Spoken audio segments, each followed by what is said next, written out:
ভণ্টিৰ নামটো নীলিমাই দেবেৰা পাৰাত থকা ঠাই বৰ দুখেৰে লিখিলে বয়ফ্ৰেণ্ড হেনো কোনো নাই। নোৱাৰো কথাটো বোপা বেয়া কথা বৰ কদাপি নহয়, সেইটো কথা মানুহৰ একেবাৰে নোৱাৰিলে 100 বাৰে কৰা। 10 বছৰ লাট চৰ গুড় খাই পেলাই মই বিধায়ক হৈছোঁ। যদি কিবা ডিগ্ৰী থাকিলেহেঁতেন হিমন্ত বিশ্ব শৰ্মা ডাঙৰীয়া IAS পালেহেঁতেন। ডিব্ৰুগড়ৰ ৰাইজ দেৱানন্দৰ নিচিনা 85 বছৰ বয়সতো দেখিব জেপত এখন ৰঙা ৰুমাল লৈ থাকে। যেতিয়া আমাৰ বিধানসভা মজিয়াত আলোচনা হৈছিলে আমি মুখ্যমন্ত্ৰী মহোদয়ৰ মুখলৈ ঘূৰি চাইছিলোঁ। আৰে কি কৰি দিলে মুখ্যমন্ত্ৰী মহোদয়? 12,500 কোটি টকা।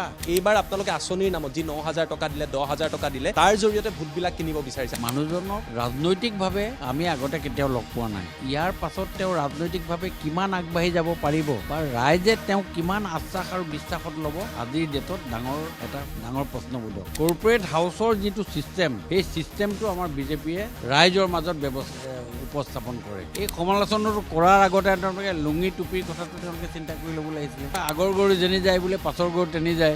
1 ছাৰ্ভিচ ইজুকেল 5, 1:5। এজন মানুহক চাকৰি দিয়ক, তেওঁলোক ঘৰৰ 5টা মানুহে ব্লাইণ্ডলি যিজন কেণ্ডিডেট পদুম ফুলৰ থাকিব তেওঁকে ভোট দিব। মই কংগ্ৰেছক এটা উপদেশ দিছোঁ, তেওঁলোকে 26ৰ কথা পাহৰি যাওক। 31লৈ খুব ট্ৰাই কৰক, ভাল এজন LOP হ'ব পাৰিব। নমস্কাৰ, টাইম এইটৰ বিশেষ অনুষ্ঠান নেতাৰ সৈতে 24 ঘণ্টালৈ মই জ্যোতিদীপ বৈশ্যই আপোনালোকক স্বাগতম জনাইছোঁ। ষ্টাৰ চিমেণ্ট আৰু প্লাই ষ্টৰী এই অনুষ্ঠানত আমাক সহযোগ কৰিছে। বিধানসভাৰ সমষ্টিত বৰ্তমান সময়ত যিসমূহ নিৰ্বাচন চলিছে, নিৰ্বাচনক লৈ ৰাজ্যৰ প্ৰতিটো প্ৰান্তত ব্যাপকভাৱে প্ৰচাৰ চলিছে। প্ৰতিগৰাকী প্ৰাৰ্থী জনতাৰ কাষলৈ গৈছে, জনতাৰ সৈতে কথা পাতিছে আৰু এই মুহূৰ্তত আহি আমি উপস্থিত হৈছোঁহি ডিব্ৰুগড় বিধানসভা সমষ্টিত। এইবাৰ ভাৰতীয় জনতা পাৰ্টীৰ মিত্ৰজোঁটৰ তৰফৰ পৰা পুনৰবাৰ জ্যেষ্ঠ ভাৰতীয় জনতা পাৰ্টীৰ জ্যেষ্ঠ নেতা তথা মন্ত্ৰী প্ৰশান্ত ফুকনক পুনৰবাৰ টিকট দিয়া হৈছে আৰু এই মুহূৰ্তত টাইম এইটৰ দৰ্শকৰ লগত আমাৰ লগত উপস্থিত আছে প্ৰশান্ত ফুকন ডাঙৰীয়া। ডাঙৰীয়া, প্ৰথমতে আপোনাক স্বাগতম জনাইছোঁ আৰু শুভেচ্ছা জনাইছোঁ আপোনাৰ আগন্তুক নিৰ্বাচনৰ বাবে। প্ৰথমতে মই আপোনাৰ পৰা জানিব বিচাৰিছোঁ, নিৰ্বাচনৰ প্ৰচাৰ চলি আছে আৰু দীঘলীয়া সময় আপুনি এই প্ৰক্ৰিয়াটোৰ লগত জড়িত হৈ আছে। এইবাৰ ডিব্ৰুগড় বিধানসভা সমষ্টিত আপুনি কি দেখিছে, পৰিৱেশটো কেনেকুৱা? চক মানুহেতো দেখিবলৈ বেয়া হ'লেও নিজক ধুনীয়া বুলি কয় সদায়। এইটো এটা মানুহৰ এটা বেছিক ফেনমেনা। তথাপি মই যদি একেবাৰে নিউট্ৰেল পজিশ্যনত সোধে, আজিৰ ডেটত ভাৰতীয় জনতা পাৰ্টীৰ সপক্ষে মানুহ আছে। মানুহৰ গত দিনবিলাকত ডিব্ৰুগড়ৰ ডেভেলপমেণ্ট আৰু আগন্তুক দিনত যিবিলাক পৰিকল্পনা, এই গোটেই কথাবিলাক আগত ৰাখি ডিব্ৰুগড়ৰ ৰাইজে যোৱা 20টা বছৰে যিজন ব্যক্তিক বিধায়ক হিচাপে পালে আৰু তেওঁৰ প্ৰতি থকা মনৰ আশ্বাস আৰু বিশ্বাসটো আৰু এইবাৰ আৰু গভীৰতম অংশলৈ যোৱাৰ এটা প্ৰবলতা দেখা গৈছে। সেইটো ফালৰ পৰা দেখা যায় যে এইবাৰ নিৰ্বাচনটো যথেষ্ট ভাল হ'ব বুলি ভাৰতীয় জনতা প্ৰাৰ্থীজনৰ সপক্ষে। আপুনি দীঘলীয়া সময় এই সমষ্টিটোত আছে, ভোটাৰসকলক চিনি পায়। মোৰ প্ৰশ্নটো হ'ল, এইবাৰ আপোনাৰ বিৰুদ্ধে বিৰোধী মিত্ৰজোঁটৰ তৰফৰ পৰা অজাপৰ তৰফৰ পৰা প্ৰাৰ্থী দিয়া হৈছে, তেওঁ কিবা ফেক্টৰ হ'ব নেকি বিজেপিৰ বাবে বা আপোনাৰ বাবে, কি ভাবে আপুনি? মানুহজন খুব ভাল ব্যক্তি। তেখেতৰ লগত আজি মোৰ 20 বছৰ সম্পৰ্ক। তেখেতে যিটো ডিপাৰ্টমেণ্টত চাকৰি কৰিছিলে সেই ডিপাৰ্টমেণ্টটোৰে মোৰ ব্যৱসায় আছিলে। কিন্তু মানুহজনক ৰাজনৈতিকভাৱে আমি আগতে কেতিয়াও লগ পোৱা নাই। প্ৰথমবাৰ তেওঁক ৰাজনৈতিকভাৱে লগ পাইছোঁ আৰু ইয়াৰ পাছত তেওঁ ৰাজনৈতিকভাৱে কিমান আগবাঢ়ি যাব পাৰিব বা ৰাইজে তেওঁক কিমান আশ্বাস আৰু বিশ্বাসত ল'ব, আজিৰ ডেটত ডাঙৰ প্ৰশ্নবোধক। কাৰণ যিহেতু তেওঁ ৰাজনীতিৰ লগত ইমান জড়িত হৈ নাছিলে, আজি খুব বেছি এমাহৰ পৰা ৰাইজৰ মাজত ইয়াত চৰ্চাত এটা আহিছে। আৰু দ্বিতীয়তে তেওঁ এটা গভৰ্ণমেণ্ট ইলেকশ্যন কমিশ্যন অফ ইণ্ডিয়াৰ এটা আনৰিকগনাইজ দলৰ পৰা তেওঁ প্ৰতিদ্বন্দ্বিতা কৰিছে। তেওঁলোকৰ চিম্বলটো তেওঁলোকৰ পৰা ৰিকগনাইজ পাইছে, কিন্তু তেওঁলোকৰ নিৰ্দলীয় হিচাপেহে তেওঁক টিকেট দিব। ৰাজনৈতিক দলক ইলেকশ্যন কমিশ্যন অফ ইণ্ডিয়াই তেওঁলোকক স্বীকৃতি দিব, কিন্তু আমাক স্বীকৃতি দিব এটা ৰাষ্ট্ৰীয় দল হিচাপে। যিটোত ইলেকশ্যন কমিশ্যনত যিটো বেলট হ'ব, তাত 1 নম্বৰত নামটো থাকিব আমাৰ আৰু 2 নম্বৰত বা 3 নম্বৰত বেলেগৰ থাকিব। মানে এজ পাৰ ফৰ্মুলা মই আপোনাক কৈছোঁ। সেই গোটেই কথাবিলাক লেখি শুনি দেখি বুজি এতিয়া বুজা গৈছে যে তেওঁ ব্যক্তি হিচাপে ভাল, কিন্তু ৰাজনৈতিক দল এটাৰ হিচাপে যিমানখিনি পৰিপক্ক হ'ব লাগিছিলে, মোৰ এক্সপিৰিয়েঞ্চত মই কৈছোঁ দেই, যিটো মোৰ নিজৰ অৱস্থাটো এটা সময়ত হৈছিলে, সেই হিচাপত ইমান পৰিপক্ক হোৱা নাই। আৰু 5টা বছৰ তেওঁক ৰাইজৰ মাজত থাকি ৰাইজৰ সেৱা কৰা হ'লে হয়তো, বা যোৱা তেওঁ 21ৰ পাছৰ পৰা যদি তেওঁ ধাৰাবাহিকভাৱে ৰাইজৰ লগত থাকিলেহেঁতেন, তেতিয়া ইমান চিন্তাৰ কাৰণ নাছিলে। কিন্তু আজিৰ ডেটত এমাহত আহি এটা মিৰাকুল কৰিব পাৰিব বুলি মোৰ জেনেৰেল পাব্লিক হিচাপে কৈছোঁ, মোৰ প্ৰতিদ্বন্দ্বী হিচাপে মই কোৱা নাই, মই জেনেৰেল পাব্লিক কৈছোঁ, এইটো বৰ সম্ভৱ নহয়, বিশেষকৈ ডিব্ৰুগড়ৰ নিচিনা জেগাত। আৰু ডিব্ৰুগড়ৰ ৰাইজ দেৱানন্দৰ নিচিনা 85 বছৰ বয়সতো দেখিব জেপত এখন ৰঙা ৰুমাল লৈ থাকে। ডিব্ৰুগড় ৰাইজে চব চাই থাকে। এই চাই থকাটোৰ ওপৰত বেছি কৰি মোক যেনেকৈ ডিব্ৰুগড় ৰাইজে চাই আছে, ঠিক তেনেকৈ মোৰ এগেইনষ্টত যিজন ব্যক্তি উঠিছে তেওঁকো ডিব্ৰুগড় ৰাইজে চাই আছে। আৰু সেই গোটেই কথাটো মই এক্সপিৰিয়েঞ্চ ওপৰত কৈছোঁ। এই কথাটো আজিৰ ডেটত তেওঁৰ প্ৰাসংগিকতা ৰাজনৈতিকভাৱে বহু কিবা ওপৰলৈ যে যাব মই নাভাবোঁ। আপুনি আমাৰ অনুষ্ঠানৰ প্ৰথমতেই কৈছে যে এইবাৰ ভাৰতীয় জনতা পাৰ্টিৰ পক্ষে ডিব্ৰুগড়ত বা সমগ্ৰ ৰাজ্যত যথেষ্ট এটা প্ৰভাৱ আছে বা মেণ্ডেট দিব বুলি কৈছে। এই কনফিডেণ্টটো, এই আত্মবিশ্বাসটো কিয়? বিজেপিৰ প্ৰতি জনতা কিয় আহিব বুলি আপোনালোকৰ এনালাইচিছটো কি? নহয়, বিজেপিৰ এটা ছিষ্টেমেই হ'ল, BJP is nothing but A corporate house. Corporate হাউচৰ যিটো ছিষ্টেম, সেই ছিষ্টেমটো আমাৰ বিজেপিয়ে ৰাইজৰ মাজত উপস্থাপন কৰে। আজি আমি কাম কৰিলোঁ, আজি মিটিং শেষ হ'ল, কাইলৈ আৰু বহিবলৈ বুলি সময় নাই। কাইলৈৰ পৰা আমি এইটো ধাৰাত আমি যাব লাগিব। এই যিটো ধাৰা আৰু ৰাইজৰ মাজত কৰা যিখিনি আঁচনি বা সেৱা, সেই গোটেই কথাবিলাক অন্তৰ আত্মাত মানুহৰ সোমাই গৈছে। 21 চনত দিয়া আঁচনিটো আজিৰ ডেটত যদি আপুনি ভালকৈ চাই, ডিব্ৰুগড় ৰাইজৰ ওচৰত সজীৱ হৈ আছে। এই ছিষ্টেমটোৱে হ'ল কৰ্পৰেট ছিষ্টেম। এই ছিষ্টেমটোৱে হ'ল কৰ্পৰেট ছিষ্টেম। 21 চনত ডক্টৰ হিমন্ত বিশ্ব শৰ্মা ডাঙৰীয়াই যিটো আঁচনি দিছিলে, আপুনি যদি চাই, আজি 3 দিনৰ আগতে যদি চাই, আপুনি ভাবিব যে এইখন আজি 3 দিনৰ আগৰ আঁচনি নহয়, কিন্তু 21তে দিয়া আঁচনি। এই যিটো টেকন'লজি ইউজ কৰা হয়, এই টেকন'লজিটোৱে ৰাইজক সজীৱ কৰি থয়, আৰু এই সজীৱে আগন্তুক দিনত ভাৰতীয় জনতা পাৰ্টীৰ সপক্ষে বহু পৰিমাণে ভোট আহিব বুলি মই ক'ব খুজিছোঁ।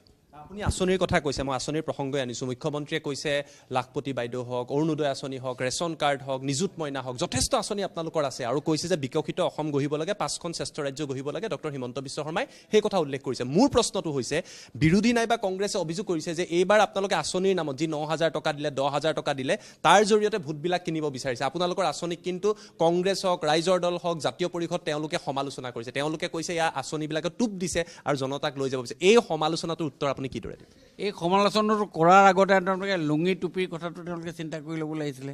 ধুতি, শাৰী, এইবোৰ তেওঁলোকৰ বাৰ আগৰ গৰু যেনি যায় বোলে পাছৰ গৰু তেনি যায়। যদি তেওঁলোকৰ মতে হয়, তেওঁলোকেতো যে এইবিলাক বস্তু দিছিলে, আজি তেওঁলোকে দিয়াবিলাক পাহৰি গ'ল নেকি? তেওঁলোকে যিবিলাক দিছে চাওক, এই আঁচনিবিলাক ৰাইজৰ উপকাৰৰ কাৰণে দিয়া, ৰাইজৰ অৰ্থনৈতিক মহিলা সবলীকৰণৰ কাৰণে আমি যিবিলাক ব্যৱস্থা, তাৰে অংশ বিশেষৰ বাহিৰে একো নহয়। 12,500 কোটি টকা আপুনি ভাবক, ভাৰতবৰ্ষৰ কোনো ৰাজ্য নাই, উত্তৰ প্ৰদেশতো নাই, যিটো মাইক্ৰ' ফাইনেন্স আছিলে। যেতিয়া আমাৰ বিধানসভা মজিয়াত আলোচনা হৈছিলে, আমি মুখ্যমন্ত্ৰী মহোদয়ৰ মুখলৈ ঘূৰি চাইছিলোঁ, আৰে কি কৰি দিলে মুখ্যমন্ত্ৰী মহোদয়? 12,500 কোটি টকা আপুনি লোন ল'লে, আপুনি লোন লৈ কিবা বস্তু কিনিলে, আপুনি লোন ঘূৰাই দিব নোৱাৰিলে, মামাই ঘূৰাই দিব লাগিব। মামাই ক'লে মই ঘূৰাই দিম 12,500 কোটি টকাত, শৃংখলাবদ্ধভাৱে 12,500 কোটি টকা ঘূৰাই দিলে। আজি অৰুণোদয় আঁচনি, এই অৰুণোদয় আঁচনি আপোনালোকে, আজি মই আপোনালোকক গাড়ী ভাড়া কৰি দিম, আপুনি গাঁৱত যাওক, আপুনি এবাৰ মাত্ৰ 10 গৰাকী মহিলাক আপুনি সোধক, হোৱাট ইজ দেয়াৰ ফিলিংছ। আজি অন্তৰ আত্মাত এফালে মামাৰ কলিজাত, তেওঁলোকৰ কলিজাত মামাক বহাই থৈ তেওঁলোকে কাম কৰি আছে। প্ৰত্যেকগৰাকীয়ে আই মাতৃক আপুনি সোধক, হাজবেণ্ডে গা ধুই থাকে, তেওঁ বাহিৰত ৰৈ আছে যে মই তুলনি বিয়াখন খাবলৈ যাব লাগে, তেওঁ কাপোৰ কানি পিন্ধি ৰৈ আছে, হাজবেণ্ডে গা ধুই আহিলে টকা 100 দিব, সেই 100 টকা লৈ গৈ পেলাই কিবা এটা পেঞ্চিল কিবা এটা কিনি দিব, সেই আশাত ৰৈ আছে। এতিয়া কিন্তু সেইটো নহয়। এতিয়া তেওঁ 500 টকা হাজবেণ্ডক উলিয়াই দিব পৰা ব্যৱস্থা এটা কোনে কৰি দিলে? ডক্টৰ হিমন্ত বিশ্ব শৰ্মা ডাঙৰীয়াই। এইটোৱে হ'ল ভাৰতীয় বিকশিত অসমৰ এটা নমুনা বুলি মই ক'ব খুজিছোঁ। মানে আপোনালোকে কৰা কামবিলাক, আপোনালোকে কৰা উন্নয়ন, আন এটা প্ৰসংগত আহিছোঁ, আপোনালোকে চৰকাৰী চাকৰিৰ ক্ষেত্ৰত যিটো কথা কয় মুখ্যমন্ত্ৰীয়ে যে আমি এটকাও ঘোষ নোলোৱাকৈ যি 1 লাখ বুলি কৈছিলে 1.5 লাখতকৈ অধিক চাকৰি দিলে আৰু আগন্তুক সময়ত 2 লাখ চাকৰি দিম বুলি কৈছে। এই কথাবিলাকে এইবাৰ নিৰ্বাচনটোৰ প্ৰেক্ষাপট সলনি কৰিব নেকি? এই যে চাকৰি পালে বা আঁচনি পাইছে তাক আপুনি কিদৰে ভাবে আৰু তাৰ বাবে আপোনালোকৰ নিৰ্বাচনটো সহজ হৈছে নেকি এইবাৰ? এইটো আপোনাৰ এটা চাকৰি ইনটু 5, 1 চাৰ্ভিচ ইজুকেল 5, 1:5। এজন মানুহক চাকৰি দিয়ক, তেওঁলোক ঘৰৰ 5টা মানুহে ব্লাইণ্ডলি যিজন কেণ্ডিডেট পদুম ফুলৰ থাকিব তেওঁকে ভোট দিব। আপুনি চাকৰি কৰিলে, ভালকৈ লিখিলে, ঘৰলৈ গুচি আহিলে, ভাত পানী খাই আছে, মোবাইলত তেওঁকে মেছেজ আহিলে, চাকৰি এপইণ্টমেণ্ট লেটাৰ আপোনাৰ মোবাইলত আহি গ'ল। পৃথিৱীত এনেকুৱা ক'ত আছে আপুনি ভাবি চাওক, ক'ত আছে? আপোনালোকে মোক এটা কথা কওক, এডোখৰ জেগা দেখুৱাই দিয়ক। বোলে কালিফৰ্ণিয়াত অমুক জেগাডোখৰত আছে, ইউগেণ্ডাত বোলে অমুক জেগাডোখৰত এনেকুৱা এপইণ্টমেণ্ট হৈছে, কওক দেখুৱাই দিয়ক। গ্ল'বেলি মোক দেখুৱাই দিয়ক এনেকুৱা ছিষ্টেম। ভালকৈ লিখিলে ভাল ফল পাবা আৰু লগে লগে এপইণ্টমেণ্ট লেটাৰ পাবা, উইদাউট গিভিং এ ছিংগুল ফাৰ্ডিং। কাকো এটা নয়া পইচা নিদিয়াকৈ চাকৰি এপইণ্টমেণ্ট পাব। 1.5 লাখ মানুহক চাকৰি দিলে, 1 লাখ দিম বুলি ক'লে 1.5 লাখ দিলে, মানে কিমান দিলে? 50% বেছিকৈ দিলে। সেইটো এজনেই মানুহ আছে, এজন ডক্টৰ হিমন্ত বিশ্ব শৰ্মা ডাঙৰীয়া। আপোনাৰ পৰা মই জানিব বিচাৰিছোঁ, আপুনি দীঘলীয়া সময় এই সমষ্টিটোত আছে, প্ৰতিগৰাকী ভোটাৰক চিনি পায়, আপুনি বিয়া সবাহ নাম সকলোতে যায় আৰু সকলোকে ব্যক্তিগতভাৱে চিনি পায়। মোৰ প্ৰশ্নটো হ'ল, ডিব্ৰুগড়ৰ জনতাক, যিসকল নতুন ভোটাৰ আছে, জেন জি বুলি কয়, প্ৰথমবাৰৰ বাবে ভোট দিব আহিছে, তেওঁলোকক প্ৰশান্ত ফুকনে কি ক'ব? নতুন প্ৰজন্মৰ ভোটাৰসকল কিয় বিজেপিৰ কাষলৈ আহিবলৈ বা প্ৰশান্ত ফুকনক কিয় ভোট দিব লাগে? চাওক, প্ৰশান্ত ফুকন বুলি তেওঁলোকৰ কিমান আত্মীয়তাটো আছে মই সেইটো ক'ব নোৱাৰোঁ, কিন্তু সেই আত্মীয়তাটো গ্ৰহণ কৰাৰ ক্ষেত্ৰত এটা উদগনিমূলক ব্যৱস্থা কৰি দিয়া মানুহজনে হ'ল মামা। মামাক সেই নতুন জেনেৰেশ্যনৰ যিখিনি ভোটাৰ, সেই ভোটাৰখিনিয়ে সদায় মামাৰ লগত আছে। মামাৰ উপলব্ধি, মামাই কৰা কাম, মামাই যি ব্যৱস্থা কৰিছে, সেই গোটেই কথাটোক আগত ৰাখি মামাৰ নামত, মামাৰ জৰিয়তে, মামাৰ দ্বাৰা সেই ভোটটো ভাৰতীয় জনতা পাৰ্টীৰ সপক্ষে আহিব আৰু সেই ভাৰতীয় জনতা পাৰ্টীৰে কেণ্ডিডেট হ'লোঁ মই। মানে মামা ফেক্টৰে এইবাৰ বিজেপিক ঢৌ আনিব। মামা ফেক্টৰ, মামাই যিখিনি কাম কৰিছে, মামাৰ যি ব্যৱস্থা কৰিছে, আজি নিযুত মইনা আঁচনি দিলে, CM ট্ৰিপুলে দিলে, CM ট্ৰিপুলে ছিষ্টেমেটিকেলি আজি মানুহে আজি পইচা পাইছে।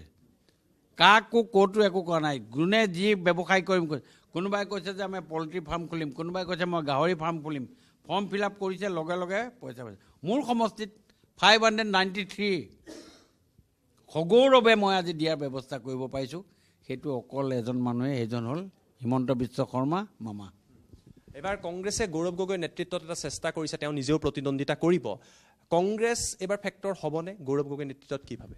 চব কংগ্ৰেছটো ফেক্টৰ নহয়। মই কংগ্ৰেছক এটা উপদেশ দিছোঁ, তেওঁলোকে 26ৰ কথা পাহৰি যাওক, 26ত পাহৰি যাওক। 31তলৈ খুব ট্ৰাই কৰক, ভাল এজন LOP হ'ব পাৰিব, লিডাৰ অফ দি অপজিশ্যন হ'ব পাৰিব, ভাল 35-36টা ছিট পাবগৈ পাৰে 31ত। মানে 31টো চৰকাৰ নহ'ব, চৰকাৰ কৰিব নোৱাৰে। ভাল LOP এজন ক'লোঁ মই আপোনাক, leader of the opposition party হ'বৰ কাৰণে 31ৰ কাৰণে ট্ৰাই কৰক, হ'ব পাৰিব। নোৱাৰোঁ কথাটো বোপা বেয়া কথা বৰ কদাপি নহয়, সেইটো কথা মানুহৰ। একেবাৰে নোৱাৰিলে 100 বাৰে কৰা। তেওঁলোকক কৈছোঁ যে এবাৰ নোৱাৰিলা, দুবাৰ নোৱাৰিলা, 3বাৰ নোৱাৰিলা, আকৌ ট্ৰাই কৰা। Failure is the pillar of success. ভালকৈ কৰক, পাৰিব। প্ৰশান্ত ফুকনে প্ৰেডিকশ্যন কৰিছে, গতিকে আপুনি কংগ্ৰেছৰ বাবে ভৱিষ্যতবাণী কৰিলে, কিন্তু বিজেপিৰ বাবে মই আপোনাৰ পৰা ভৱিষ্যতবাণী চাব বিচাৰোঁ। আপুনি দীঘলীয়া পৰিক্ৰমাত ভাৰতীয় জনতা পাৰ্টীৰ লগত আছে। এইবাৰ আপোনাৰ মতে অসমত, কেৱল ডিব্ৰুগড় সমষ্টিৰ কথা সোধা নাই, অসমত কেনেকুৱা নাম্বাৰছ আহিব বা ভাৰতীয় জনতা পাৰ্টীৰ মিত্ৰজোঁটৰ কেনেকুৱা হ'ব? নহয় চাওক, আজি আপুনি 103টা ছিটত আমি ফুল কনফিডেণ্ট আছোঁ। 103টা ছিটত আমি পূৰা ফাইট কৰিছোঁ। কিবা কাৰণে 2টা শ্লিপ হ'ব পাৰে, বেলেগ কথা, কিন্তু মেজৰিটি আমাৰ 90 হাউচত থাকিব। আপোনাৰ টপ অফ দি বাংক 98 হ'ব পাৰে, 99 হ'ব পাৰে। আমাৰ এইটো এটা আমাৰ মেথডিকেলি আমি চিন্তা কৰিছোঁ।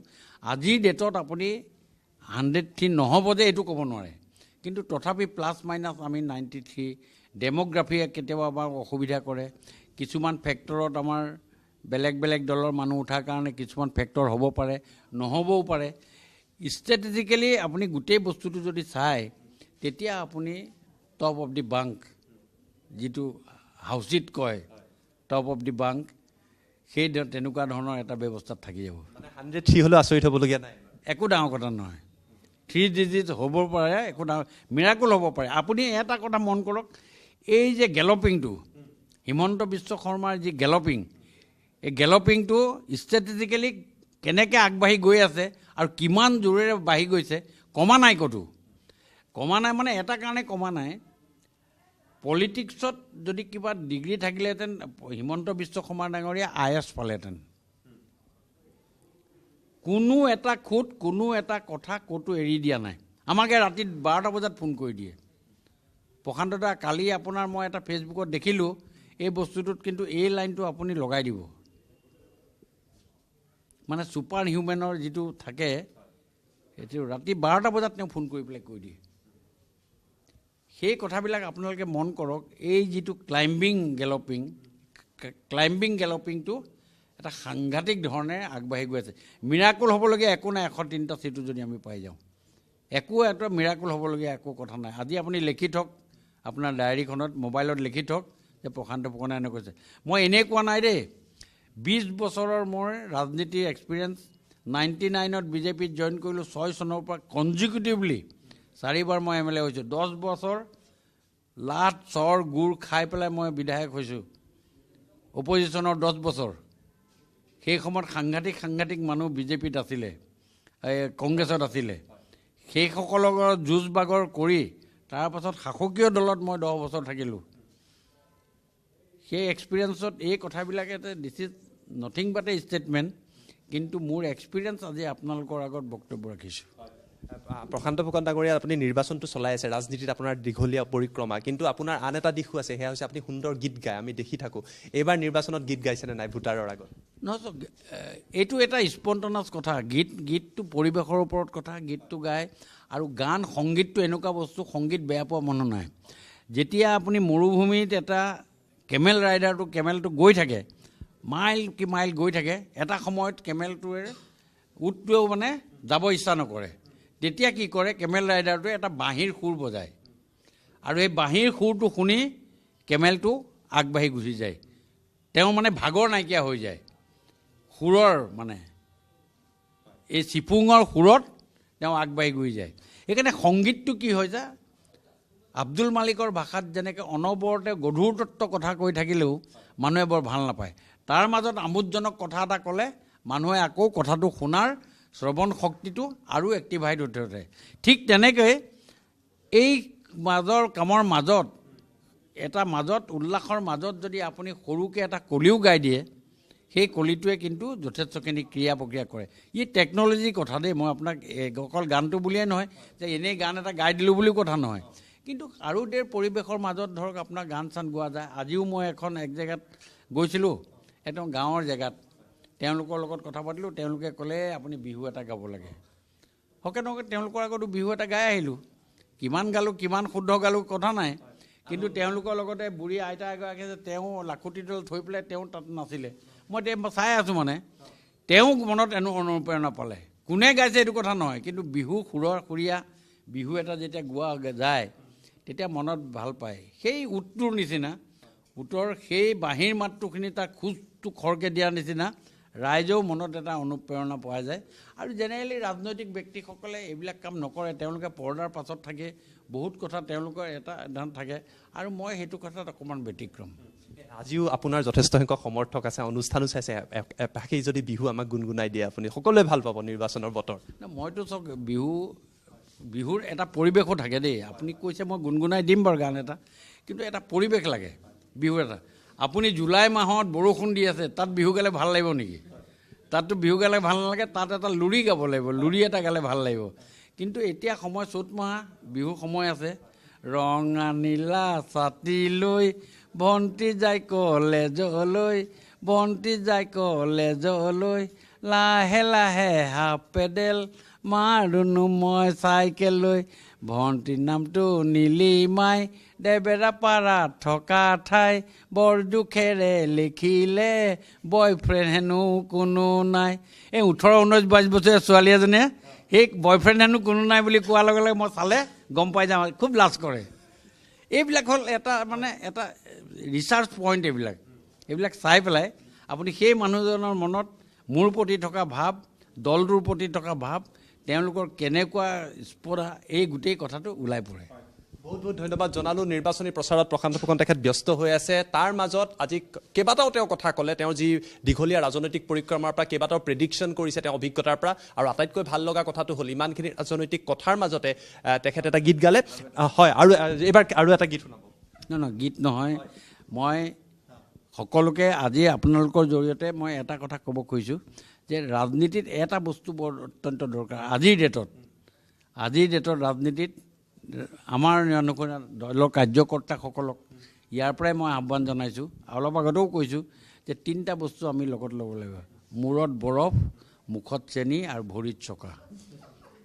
এই 15টা দিন এই কামটো কৰক। মূৰত বৰফ লওক, মূৰটো ঠাণ্ডা কৰি ৰাখক, মুখত চেনি, হাঁহি হাঁহি কথা পাতক, আৰু ভৰিত চকা। ৰাতিপুৱাৰ পৰা গধূলিলৈকে আপুনি ঘূৰি থাকক, আপোনাৰ জয় নিশ্চিত। হিমন্ত বিশ্ব শৰ্মা ডাঙৰীয়াক পুনৰ অসমৰ মুখ্যমন্ত্ৰী হ'ব দ্বিতীয়বাৰৰ কাৰণে।